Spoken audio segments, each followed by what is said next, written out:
இது சூப்பர் 60. இன்றைய நாளில் அறிய வேண்டிய அத்தனை செய்திகளையும் தரும் விறுவிறுப்பான தொகுப்பு. அந்த வகையில் முதலாவதாக கர்நாடகாவிலிருந்து காவிரியில் தண்ணீர் திறக்கப்பட்டுள்ளது. காவிரி நீர்பிடிப்பு பகுதிகளில் தொடர் மழையால் கர்நாடகாவின் கபினி அணையிலிருந்து காவிரி ஆற்றில் திறக்கும் நீரின் அளவு 25,000 கன அடியாக அதிகரிக்கப்பட்டுள்ளது. தமிழ்நாட்டிற்கு காவிரி நீரை கர்நாடக அரசு திறக்காததால் தமிழ்நாடு விவசாயிகள் போராட்டம் நடத்தினர். தமிழ்நாட்டிற்கு தண்ணீர் திறக்கக்கூடாது என கூறி கர்நாடகாவில் அம்மாநில அரசியல் கட்சிகளும் விவசாய அமைப்பினரும் போர்க்கொடி தூக்கினர். பேச்சுவார்த்தை நடத்த விருப்பம் தெரிவித்த தமிழக முதலமைச்சர் விஜயை இப்போதைக்கு வரவேண்டாம் என முதலமைச்சர் சிவக்குமார் வேண்டுகோள் விடுத்தார். இன்று அனைத்துக் கட்சி கூட்டம் நடக்கும் நிலையில் நேற்று செய்தியாளர்களிடம் பேசிய முதலமைச்சர் சிவக்குமார் கர்நாடக அணைகள் நிரம்பும் நிலையில் உள்ளதாக தெரிவித்தார். ಕಾವೇರಿನ ನಂಬಿಕೊಂಡಿರುವಂತ ಎಲ್ಲ ರೈತರಿಗೆ, ವರ್ತಕರಿಗೆ, ಇಂಡಸ್ಟ್ರೀಸ್ ಅವರಿಗೆ, ತಮಿಳುನಾಡವ್ರಿಗೆ, ಪಾಂಡಿಚೇರಿಯವರಿಗೆ, ಬೆಂಗಳೂರಿನವ್ರಿಗೆ, ಮಂಡ್ಯ, ಮೈಸೂರು ಏನು ಉದ್ದಕ್ಕೂ ಇರುವಂತ ಎಲ್ಲ ಏನು ಆ ತಾಯಿ ಚಾಮುಂಡೇಶ್ವರಿ ಅನುಗ್ರಹದಿಂದ ಈ ಕಾವೇರಿಯ ಸ್ವರೂಪಿ ಏನು ಹರಿದಾಡ್ತಾ ಇದ್ದಾರೆ. ಪ್ರಾಣಿ ಪಕ್ಷಿಗಳಾದಿಯಾಗಿ ಎಲ್ಲರೂ ಕೂಡ ನೆಮ್ಮದಿಯಿಂದ ಬದುಕಬೇಕು. சிவக்குமார் பேட்டியளித்த சில நிமிடங்களில் எல்லாம் தமிழ்நாட்டிற்கு கபினி அணையிலிருந்து தமிழ்நாட்டிற்கு உபரி நீர் திறந்துவிடப்பட்டது. நேற்றிரவு 10 மணி நிலவரப்படி வினாடிக்கு 25,000 கன அடி நீர் வெளியேற்றப்பட்டது. இதனால் கபினி ஆற்றில் வெள்ளப்பெருக்கு ஏற்பட்டுள்ளதால் கரையோர பகுதிகளில் வசிக்கும் பொதுமக்கள் பாதுகாப்பான இடங்களுக்கு செல்லுமாறு அறிவுறுத்தப்பட்டுள்ளனர். கபினி அணையிலிருந்து திறந்துவிடப்பட்டுள்ள இந்த உபரி நீர் தமிழ்நாட்டின் எல்லையான பிலிகுண்டுலுவை நாளை வந்தடையும் என்று எதிர்பார்க்கப்படுகிறது. காவிரி விவகாரம் தொடர்பாக உச்சநீதிமன்றத்தில் நாளை தமிழ்நாடு அரசு வழக்கு தொடுக்கிருப்பதாக அமைச்சர் நிர்மல்குமார் தெரிவித்துள்ளார். மதுரையில் உள்ள விளையாட்டு அரங்கு வளாகத்தில் இளைஞர் விளையாட்டு அரங்கை அமைச்சர் நிர்மல்குமார் திறந்து வைத்தார். தொடர்ந்து ஊடகங்களிடம் பேசிய அவர் காவிரி விவகாரம் குறித்த கேள்விக்கு பதிலளித்தார். நமக்கு வர வேண்டிய மொத்த ஃப்ளோவில் நமக்கு மேலும் ஒரு 17 TMC நமக்கு வர வேண்டிய தண்ணி இருக்கு. இது அனைத்திற்கும் சேர்த்து திங்கட்கிழமை உச்சநீதிமன்றத்தில் வழக்கு தாக்கல் செய்யப்பட உள்ளது. தொடர்ந்து பேசிய நிர்மல்குமார் அனைத்து கட்சிகள் கூட்டத்தை கூட்டாதது குறித்தும் விளக்கம் அளித்தார். முதல்வர் அவர்கள் இந்த இதுக்கு சுமூகமான தீர்வு கண்டுவிடுவார்ன்ற ஒரு பயத்துல தமிழகத்தில் இருக்கிற கட்சிகள் அனைத்தும் பாரதிய ஜனதா கட்சியோடு சேர்ந்து கொண்டு தமிழகத்திற்கு எதிராக செயல்பட்டு வராங்க. இவர்களை வைத்துக்கொண்டு நீங்க எப்படி நீங்க ஒத்த கருத்தோடு நம்ம ஒரு கூட்டத்தை கூட்ட வரும். நமக்கான தேவை நம்மளுடைய நீரை பெறுவதற்கு அதுக்கு தேவையான அனைத்து வழிவகைகளையும் முதல்வர் செஞ்சுட்டு வராரு. தற்போதைய சூழலில் முதலமைச்சர் விஜய் கர்நாடகா செல்வதற்கான வாய்ப்பு இல்லை என்றும் நிர்மல்குமார் கூறினார். காவிரி நீரை உடனடியாக தமிழ்நாட்டிற்கு திறந்துவிட கர்நாடகாவிற்கு உத்தரவிடக் கோரி உச்சநீதிமன்றத்தில் திமுக அவசர மனு தாக்கல் செய்துள்ளது. திமுக விவசாயிகள் அணி செயலாளர் விஜயன் தாக்கல் செய்துள்ள அந்த மனுவில் காவிரி நீர் ஒழுங்குமுறை குழு மற்றும் காவிரி நீர் மேலாண்மை ஆணையம் வழங்கிய உத்தரவுகளை முழுமையாக செயல்படுத்திட உத்தரவிட கோரப்பட்டுள்ளது. அதன்படி தொடர்ந்து 15 நாட்களுக்கு தினமும் 3,500 கனஅடி வீதம் தமிழ்நாட்டிற்கு தண்ணீர் திறந்துவிடவும் ஜூலை 29ஆம் தேதி முதல் ஏற்பட்டுள்ள பற்றாக்குறையை ஈடு செய்யவும் உத்தரவிடக் கோரியுள்ளது. மேலும் ஜூலை 26ஆம் தேதி நிலவரப்படி விகிதாச்சார அடிப்படையில் தமிழ்நாட்டிற்கு வழங்க வேண்டிய 9.46 TMC நீர் பற்றாக்குறையை ஈடு செய்யும் வகையில் 15 நாட்களுக்கு தினமும் சுமார் 7,000 கனஅடி நீரை வெளிகுண்டுருவில் கிடைக்குமாறு உத்தரவிடவும் அந்த மனுவில் திமுக கேட்டுக் கொண்டுள்ளது. கர்நாடக அரசு உத்தரவுகளை பின்பற்றாமல் காவிரி நீரை திறந்துவிட மறுத்துள்ளதால் டெல்டா பகுதியை சேர்ந்த லட்சக்கணக்கான விவசாயிகள் பாதிக்கப்பட்டுள்ளதாகவும் திமுக சுட்டிக்காட்டியுள்ளது. மேல்முறையீட்டில் திமுகவையும் காவிரி நீர் மேலாண்மை ஆணையத்தையும் ஒரு தரப்பினராக இணைத்துக் கொள்ளுமாறும் திமுக கோரியுள்ளது.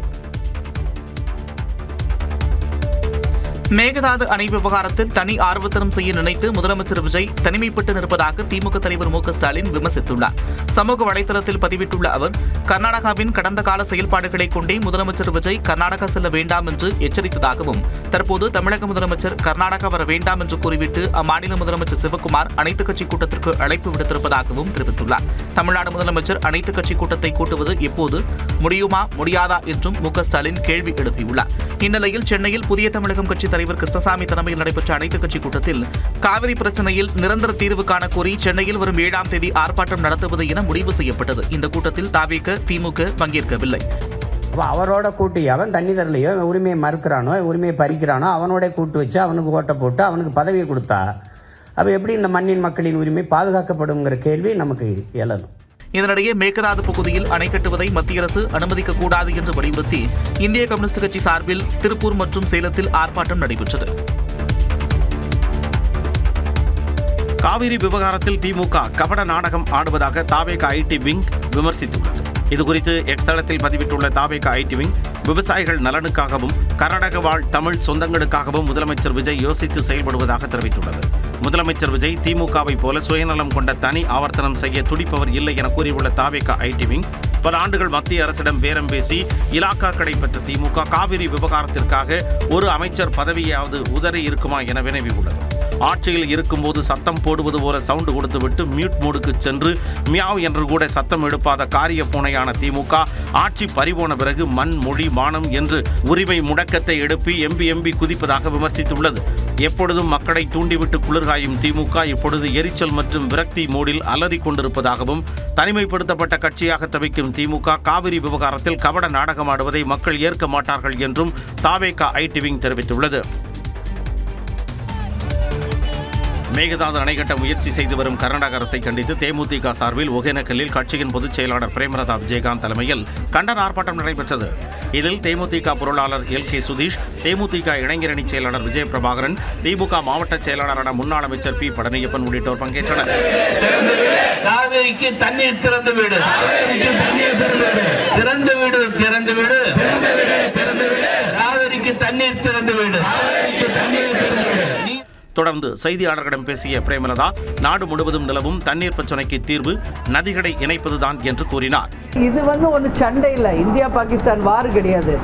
தண்ணிக்காக அவங்கவுங்க உரிமைக்காக இன்னைக்கு பேசிட்டு இருக்கோம், அவங்கவுங்க உரிமைக்காக போராடுறோம், அவ்வளோதான்.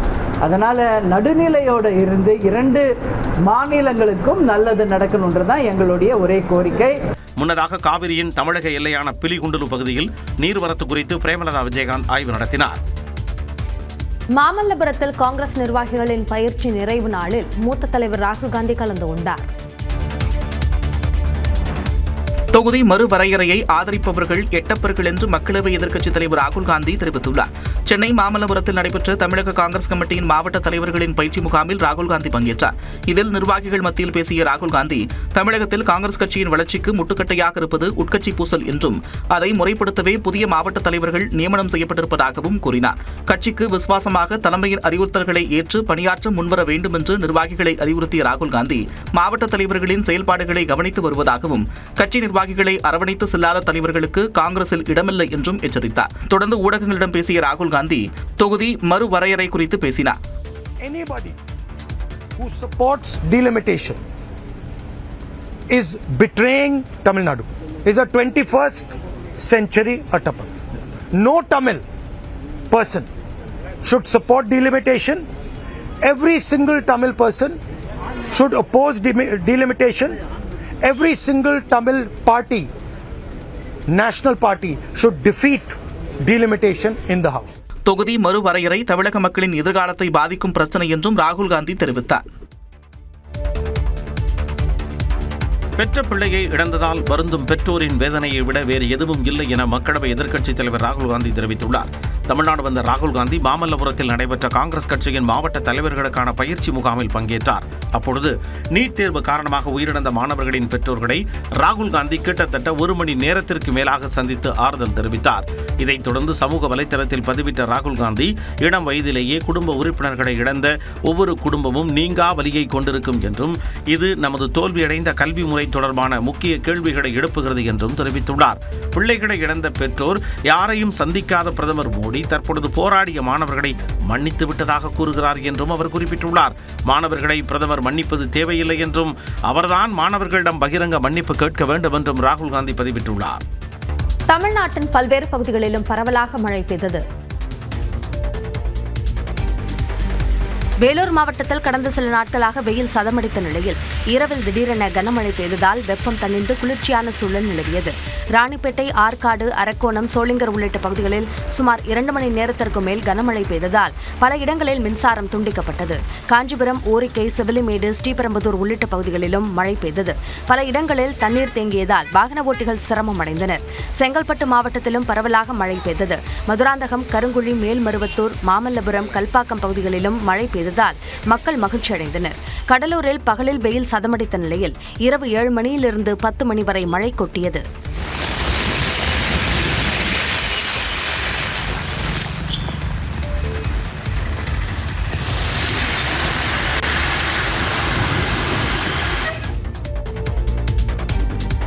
மேற்கு தொடர்ச்சி மலை மாவட்டங்களில் வரும் 7ஆம் தேதி வரை மிதமான மழை பெய்யக்கூடும் என்று வானிலை ஆய்வு மையம் தெரிவித்துள்ளது. தமிழக கடலோரப் பகுதிகளில் கீழ்மட்ட வளிமண்டல பகுதியில் ஒரு பலவீனமான காற்றழுத்த பாதை நிலவுகிறது. இதன் காரணமாக மேற்கு தொடர்ச்சி மலை மாவட்டங்களிலும் வடகடலோர தமிழ்நாட்டின் ஒரு சில இடங்களிலும் வரும் செவ்வாய்க்கிழமை வரை பலத்த காற்றோடு மிதமான மழை பெய்யும் என்று வானிலை ஆய்வு மையம் தெரிவித்துள்ளது. தமிழ்நாட்டின் மற்ற பகுதிகளின் ஒரு சில இடங்களில் இடி மின்னலோடு லேசான மழைக்கு வாய்ப்பிருப்பதாக வானிலை ஆய்வு மையம் தெரிவித்துள்ளது. சென்னையை பொறுத்தவரையில் நகரின் ஒரு சில பகுதிகளில் இன்று மாலை அல்லது இரவு நேரங்களில் மிதமான மழை பெய்யக்கூடும் என்றும் அதிகபட்ச வெப்பநிலை 100 டிகிரி ஃபாரன்ஹீட் வரை பதிவாக வாய்ப்பிருப்பதாகவும் வானிலை ஆய்வு மையம் கூறியுள்ளது. வட தமிழ்நாட்டில் இன்றும் நாளையும் அதிகபட்ச வெப்பநிலை இயல்பை விட 3 டிகிரி செல்சியஸ் அதிகமாகவும் தமிழ்நாட்டின் மற்ற பகுதிகளில் இயல்பை ஒட்டியே இருக்கக்கூடும் என்றும் தெரிவித்துள்ளது. MBBS படிப்புகளுக்கான முதல் சுற்று கலந்தாய்வு நாளை மறுநாள் தொடங்க உள்ளது. நிகர்நிலை பல்கலைக்கழகங்கள் மற்றும் மத்திய பல்கலைக்கழகங்களில் அகில இந்திய ஒதுக்கீட்டிற்கான கலந்தாய்வின் முதல் சுற்று வரும் 4ஆம் தேதி முதல் 17ஆம் தேதி வரையும், 2ஆம் சுற்று கலந்தாய்வு வரும் 24 முதல் செப்டம்பர் 2ஆம் தேதி வரையிலும், 3ஆம் சுற்று கலந்தாய்வு செப்டம்பர் 10 முதல் 18ஆம் தேதி வரையிலும் நடைபெறும் என்று மருத்துவ கலந்தாய்வு குழு அறிவிப்பு வெளியிட்டுள்ளது. தமிழ்நாட்டில் மாநில ஒதுக்கீட்டு இடங்களுக்கான முதல் சுற்று கலந்தாய்வு வரும் 13ஆம் தேதி தொடங்கி ஆகஸ்ட் 22ஆம் தேதி வரை நடைபெற உள்ளது. இதில் தேர்வானவர்கள் ஆகஸ்ட் 28க்குள் சேர வேண்டும். 2ஆம் சுற்று கலந்தாய்வு ஆகஸ்ட் 31 முதல் செப்டம்பர் 8ஆம் தேதி வரையிலும், 3ஆம் சுற்று செப்டம்பர் 16 முதல் செப்டம்பர் 26ஆம் தேதி வரையிலும் நடைபெற உள்ளது. மாநில ஒதுக்கீட்டு இடங்களுக்கான ஸ்ட்ரே வேகன்சி எனப்படும் கடைசி சுற்று கலந்தாய்வு அக்டோபர் 3 முதல் அக்டோபர் 5ஆம் தேதி வரை நடைபெற உள்ளது. இளநிலை மருத்துவ படிப்புகளுக்கான கல்வியாண்டு செப்டம்பர் 8ஆம் தேதி தொடங்கும் என மருத்துவ கலந்தாய்வு குழு அறிவித்துள்ளது. क्या नाम है आपका? कहाँ भाग रहा है? नाम क्या तेरा? ये देखो पैसा, ये देखो भाग रहे पैसा लेके, मेरे से पैसा लिया, ये देखो. திருவள்ளூர் மாவட்டம் எளாவூர் சோதனைச் சாவடியில் லாரி ஓட்டுநர்களிடம் லஞ்சம் வாங்கப்படுவதாக வடமாநில லாரி ஓட்டுநர் ஒருவர் வெளியிட்ட காட்சிகளே இவை. ராஜஸ்தானைச் சேர்ந்த ஓட்டுநர் ஷியாம்லால் நோகா எளாவூர் சோதனைச் சாவடிக்கு வந்தபோது அங்கிருந்த நபர் லஞ்சம் வாங்கியுள்ளார். அதனை ஓட்டுநர் வீடியோ எடுப்பதை அறிந்து அவர் ஓட்டம் பிடித்தார்.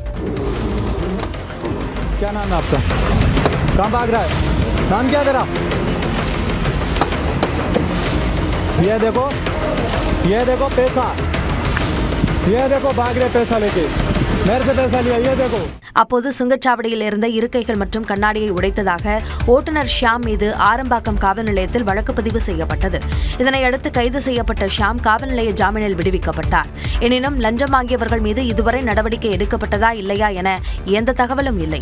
சமீபத்தில் இதே சோதனைச் சாவடியில் லஞ்ச ஒழிப்புத்துறை சோதனை நடத்திய போது 4 லட்சம் ரூபாய்க்கு மேல் ரொக்கம் கைப்பற்றப்பட்டது குறிப்பிடத்தக்கது. கேரளாவின் பல்வேறு பகுதிகளில் அதிக கனமழை கொட்டி தீர்த்தது. கேரளாவில் 9 மாவட்டங்களில் ரெட் அலர்ட் விடுக்கப்பட்டிருந்த நிலையில் பல்வேறு பகுதிகளில் பெய்த அதி கனமழையால் அப்பகுதிகள் வெள்ளக்காடாக காட்சியளிக்கின்றன. கோழிக்கோடு மாவட்டத்தின் எங்கப்புடா பகுதியில் கொட்டி தீர்த்த கனமழையால் கோழிக்கோடு மைசூர் சாலை வெள்ளத்தில் தத்தளித்தது.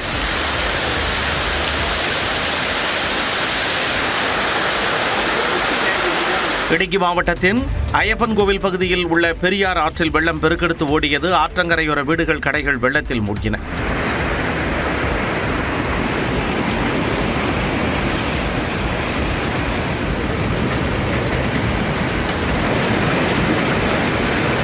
கோட்டயம் மாவட்டத்தில் ஏற்பட்ட நிலச்சரிவில் ஒரு வீடு முற்றிலுமாக அடித்துச் செல்லப்பட்டது.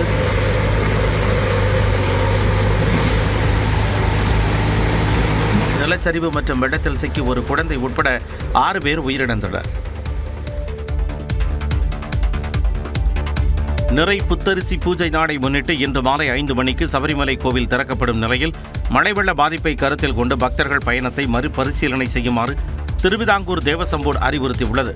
தொடர் மழையினால் பம்பை மற்றும் திருவேணி ஆறுகளில் நீர்மட்டம் அபாய கட்டத்தை எட்டியுள்ளதால் பக்தர்கள் குளிக்க தடை விதிக்கப்பட்டுள்ளது. இந்நிலையில் பத்தனம்திட்டா மாவட்டத்தின் ரன்னி நகரில் குடியிருப்புகளை வெள்ளம் சூழ்ந்த நிலையில் பொதுமக்கள் படகுகள் மூலம் மீட்கப்பட்டனர்.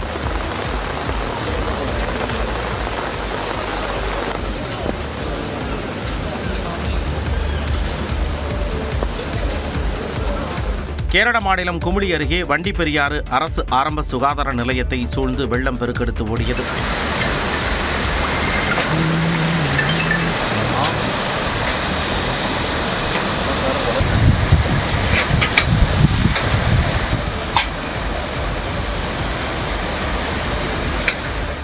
கண்ணூரில் பழசி அணையில் நீர்மட்டம் வேகமாக உயர்ந்து வருவதால் கட்டுமான பொருட்களை அதிகாரிகள் அகற்றினர். கொட்டியூர் கிராமத்தில் தரைப்பாலம் நீரில் மூழ்கியது.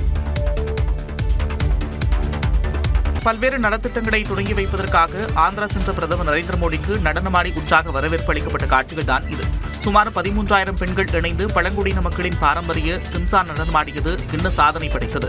விஜயநகரம் அருகே போகபுரம் பகுதியில் நடந்த அரசு நிகழ்ச்சியில் பங்கேற்ற பிரதமருக்கு ஒரே மரக்கட்டையால் செதுக்கப்பட்ட தனித்துவமான பொப்பிலி வீணை பரிசளிக்கப்பட்டது. అందించవలసిందిగా సాదరంగా మనవి చేసుకుంటున్నాము. మనందరి చప్పట్ల మధ్య நிகழ்ச்சியில் 17,900 கோடி ரூபாய் மதிப்பிலான திட்டங்களை பிரதமர் நரேந்திர மோடி தொடங்கி வைத்தார்.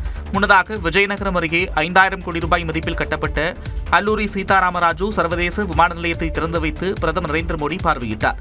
அப்போது முதலமைச்சர் சந்திரபாபு நாயுடு, துணை முதலமைச்சர் பவன் கல்யாண் ஆகியோர் உடனிருந்தனர்.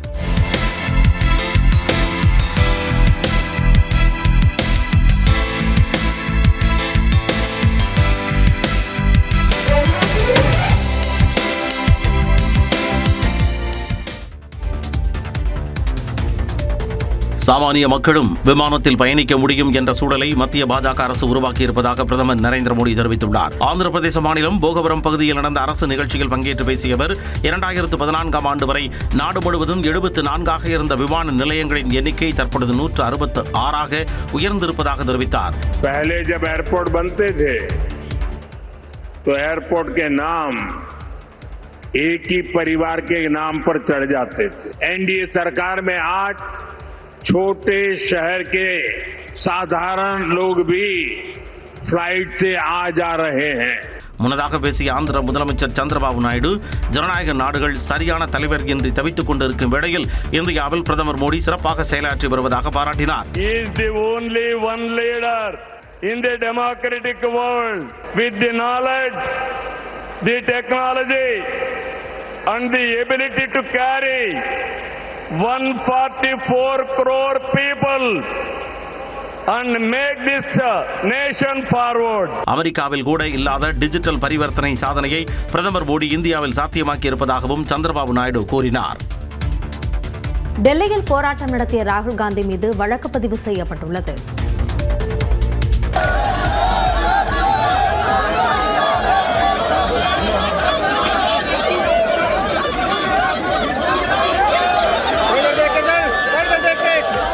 நாடாளுமன்ற வளாகத்தில் காங்கிரஸ் எம்பிக்கள் நடத்திய இந்த நூதன போராட்டத்திற்காக ராகுல் காந்தி உட்பட எம்பிக்கள் மீது வாரணாசி காவல்துறை வழக்கு பதிவு செய்துள்ளது. அயோத்தி ராமர் கோவிலுக்கு பக்தர்கள் நன்கொடையாக கொடுத்த பணத்தில் முறைகேடு நடந்த சம்பவம் நாடு முழுவதும் பெரும் அதிர்வலைகளை ஏற்படுத்தியது. முதற்கட்ட விசாரணையில் 3 கோடி ரூபாய் வரை முறைகேடு நடந்திருப்பது தெரியவந்த நிலையில் கைது செய்யப்பட்டவர்களின் வீடுகளில் நகை மற்றும் பணம் பறிமுதல் செய்யப்பட்டன.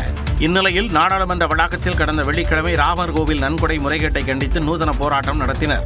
இதையடுத்து சனாதன தர்மத்தை அவமதித்ததாக பல்வேறு பகுதிகளில் பாஜகவினர் போராட்டத்தில் ஈடுபட்டனர். வாரணாசியில் சில துறவிகள் புகாரும் அளித்த நிலையில் துறவியாக வேடமிட்டிருந்த சுயேட்சை எம்பி பப்பு யாதவ், உண்டியலில் பணம் போட்ட ராகுல் காந்தி மற்றும் சமாஜ்வாதி எம்பி அவதேஷ் பிரசாத் ஆகியோர் மீது வாரணாசி காவல்துறை வழக்கு பதிவு செய்துள்ளது. மொரோக்கோவில் நிலவும் வறுமை காரணமாக ஸ்பெயின் எல்லைக்குள் அத்துமீறி நுழைந்து வாழ முயற்சி செய்தவர்களுக்கு அங்கும் உணவு கிடைக்காததால் பலர் சொந்த நாட்டிற்கே திரும்பி சென்றுள்ளனர். மொரோக்கோவில் நிலவும் வேலைவாய்ப்பின்மை காரணமாக மக்கள் வறுமையில் வாடுகின்றனர். உணவுப் பொருள் பற்றாக்குறை, உணவுப் பொருட்களின் விலையேற்றத்தால் மக்கள் தவித்து வருகின்றனர். இதனால் அண்டை நாடான ஸ்பெயினுக்குள் அவ்வப்போது ஊடுருவி வருகின்றனர். இந்த நிலையில் ஸ்பெயின் கட்டுப்பாட்டில் உள்ள வளமான சியூடா நகரில் 50,000த்திற்கும் மேற்பட்டோர் உயிரை பணயம் வைத்து கடல் வழியாகவும் நிலப்பகுதி வழியாகவும் ஊடுருவினர். எனினும் அவர்களில் 48,000த்திற்கும் மேற்பட்டோர் மொரோக்கோவுக்கு திரும்பிவிட்டனர். ஸ்பெயினில் நிலவி வரும் ராணுவ கட்டுப்பாட்டாலும் ஒரு நாள் முழுவதும் உணவு கிடைக்காத நிலையிலும் அவர்கள் திரும்பிச் சென்றுள்ளனர். நெரிசலில் சிக்கி 67 பேர் சடலமாக மீட்கப்பட்டுள்ளனர். இதற்கிடையே ஸ்பெயின் அரசு சியூட்டா நகரை சுற்றி 500 மீட்டர் தொலைவுக்கு மிதக்கும் தடுப்பு அமைத்து வருகிறது. தமிழ்நாட்டில் மக்கள் தொகை கணக்கெடுப்பு பணி தொடங்கியுள்ளது. மக்கள் தொகை கணக்கெடுப்பின் முதற்கட்டமாக வீட்டுப்பட்டியல் மற்றும் வீடு வசதி கணக்கெடுப்பு பணி தமிழ்நாடு முழுவதும் தொடங்கியுள்ளது. இந்தியாவில் 10 ஆண்டுகளுக்கு ஒருமுறை நடத்தப்படும் மக்கள் தொகை கணக்கெடுப்பு கொரோனா பரவல் காரணமாக 2021ஆம் ஆண்டுக்கு பதில் தற்போது நடத்தப்படுகிறது. முதற்கட்டமாக வீட்டு பட்டியல் மற்றும் வீடுகளின் வசதிகள் குறித்த கணக்கெடுப்பு பணி சனிக்கிழமை தொடங்கியது. வேலூர், நெல்லை, மதுரை, கோவை உள்ளிட்ட தமிழ்நாடு முழுவதும் முதற்கட்ட பணிகள் தொடங்கியுள்ளன. அவங்க வீட்டா போய் வீட்டோட கண்டிஷன் எப்படி, பேசிக் அமெனிட்டிஸ் என்ன யூட்டிலிட்டிஸ் இருக்கு, அவங்ககிட்ட நெட் இருக்கா இல்லையா, ரேடியோ, செல்போன் யூஸ் பண்றாங்க இல்லையா, 2 வீலர் இருக்கு, 4 வீலர் இருக்கு, அந்த மாதிரி கேள்வி கேட்க போறாங்க. ஸோ ஒரு மொத்தமாக 33 கேள்வி தான் இருக்குது. ரொம்ப சிம்பிளான கேள்வி இருக்குது. புதுக்கோட்டை மாவட்டத்திலும் மாநகராட்சி மற்றும் நகராட்சிகள், பேரூராட்சிகள், ஊராட்சிகள் என அனைத்து பகுதிகளிலும் மக்கள் தொகை கணக்கெடுப்பின் முதற்கட்ட பணிகள் தொடங்கியுள்ளது. தமிழ்நாடு உட்பட நாடு முழுவதும் மக்கள் தொகை விவரம் அடுத்த ஆண்டு மார்ச், ஏப்ரலில் தெரியவரும் என்று தமிழக மக்கள் தொகை கணக்கெடுப்பு இயக்குநர் சுந்தரேஷ் பாபு தெரிவித்துள்ளார். நியூஸ் 18 தமிழ்நாட்டிற்கு பேட்டியளித்த அவர் மக்கள் தொகை கணக்கெடுப்பு பணிகள் குறித்து விவரித்தார். தமிழ்நாடு முழுவதும் இந்த களப்பணிக்காக 1,15,000 கணக்கெடுப்பாளர்கள் இந்த களப்பணியில் ஈடுபட உள்ளனர்.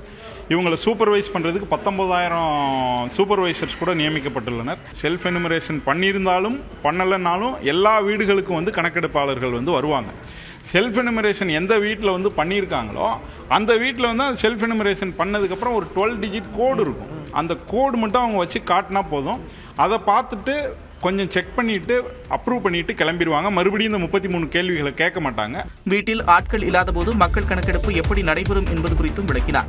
ஒரு கணக்கெடுப்பாளருக்கு நம்ம ஒரு 200 வீடுகள் இல்லைன்னா ஒரு 800லேருந்து 900 மக்கள் தொகை இருக்கிற ஏரியாவை தான் ஒரு கணக்கெடுப்பாளருக்கு கொடுத்துக்கிறோம். அவங்க ரவுண்ட் வைஸாக போவாங்க. ஃபர்ஸ்ட் ரவுண்டு போகிறப்ப எந்தெந்த வீடுகள்லாம் லாக் ஆகிருக்கு இல்லை வீட்டில் இல்லாட்டி அதெல்லாம் குறித்து வச்சுக்கிடுவாங்க.